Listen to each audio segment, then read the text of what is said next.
Unaweza ukawa unatoa sadaka, mimi zaka yangu ni mwaminifu, ila wewe hujawahi kujitoa. Wako watu makanisani ambao wanatoaga sadaka ila wao hawajajitoa. Wapo. Yanakwambia mimi bahasha yangu ya zaka iko pale, yani nikifika ndo ya kwanza kuikamata. Mungu hababaiki na hela. Mungu anahesabu hela. Yeye Mungu ni benki kuu ya Tanzania. Unamuonaje Mungu yani? Unafikiri kabla hujaja yeye alikuwa anaishije? Kwa hiyo unafikiri 10,000 ndo zitambadilisha Mungu? Mungu unamlinganisha shingani? Wale jamaa walipoona Mungu wao wakasema labda atakuwa amesusa, sadaka ni ndogo. Watu 450 ng'ombe mmoja. Hapana. Tumemdharau sana. Tupandishe damu. Chukua kisu kila mmoja damu zikaruka. Kila mmoja anaweka. Hilo lote likafurika damu. Wewe umewahi kutoa sadaka? Umewahi kujitoa? Hebu tuone kwenye kitabu kabla sijaendelea na hawa jamaa. Tuone kwenye kitabu cha Wakorintho wa pili sura ya 8. Tuone watu wa Makedonia. Watu wa Makedonia walikuwa wanaitwa watoaji wasiokuwa kawaida.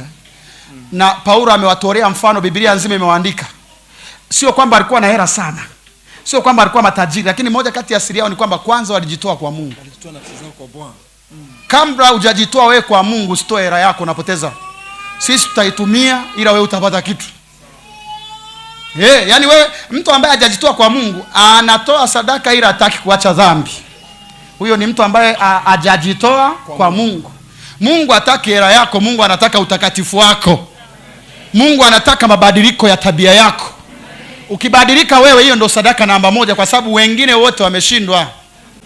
Mwambie jirani yako badilika, acha ujinga. Sasa twende Makedonia, Wakorintho wa pili 8, sio? Tuanzie pale ndugu zangu, nataka niwaambie kwa habari ya watu, tuanzie pale ambako anasimulia kuhusu Makedonia. Tena ndugu zetu, tuwaarifu habari ya neema ya Mungu aliyopewa makanisa ya Makedonia. Maana walipokuwa wakijaribiwa kwa dhiki nyingi. Subiri, sio kwamba walikuwa na vitu vingi. Wanaukata kama ulioko Kahama, mchele unauzwa 2,500 mzuri.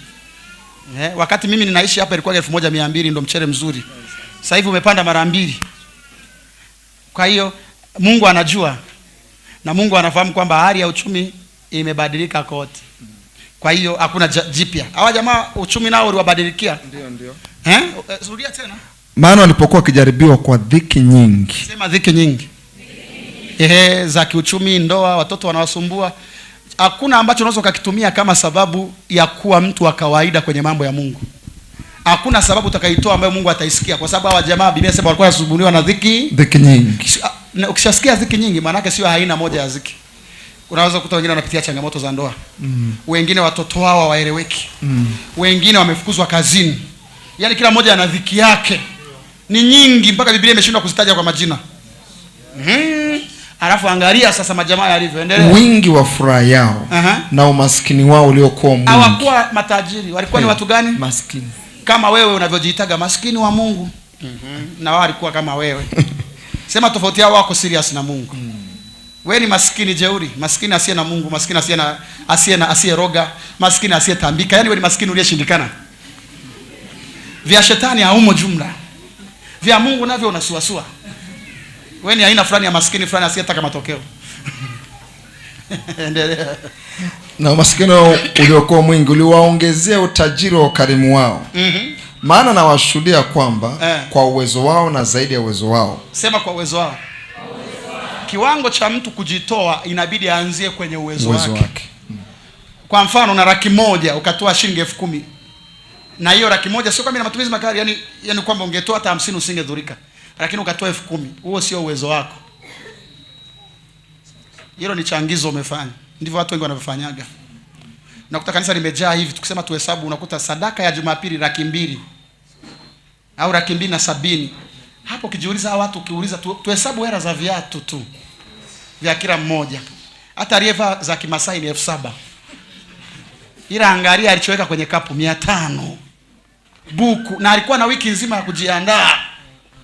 Wiki nzima. Ukimuuliza voucher umeweka ngapi MB bando au kupiga, unakuta ametumia 5,000 voucher.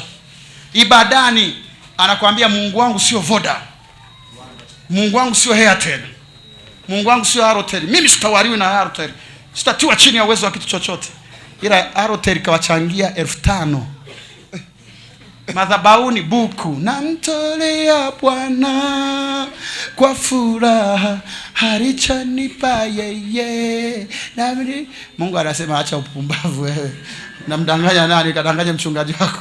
Sababu chakula alichokula cha wiki nzima ametumia 60,000 yeye na familia yake, ila watoto kawapatia 500 200. Era ya ndogo ndogo 500 200, kale kadogo kama mwisho kakapa 100. Alafu wiki ametoa era ya tuition ya mtoto mmoja shilingi 2500. Sadaka 100 au 200 au 500. Alafu anakuambia watoto wangu watafundishwa na Bwana. Wewe watafundishwa na Ticha Mazengo. Bwana wafundishie wapi? Awatoe wapi hadi awafundishe? Aanzie wapi huyo Bwana kuwafundisha wanapatikana? Wao tuisheni. Huko utakuja kukuta namuita hani, anioni, aonekani. Hani. Nakuta katoto kako, hani. Wewe mwanangu acha, hani. Akamuoni hani. Ataacha kuwa mwana wa hani huyo. Atakuwa mwana wa hani. Anaanzia wapi kutokuwa wa hani wakati kwa Mungu ana uwekezaji wowote? Ukihesabu Jumapili 4 ambazo mtoto wako amekuja kanisani ametoa 2,000. 500 mara 4.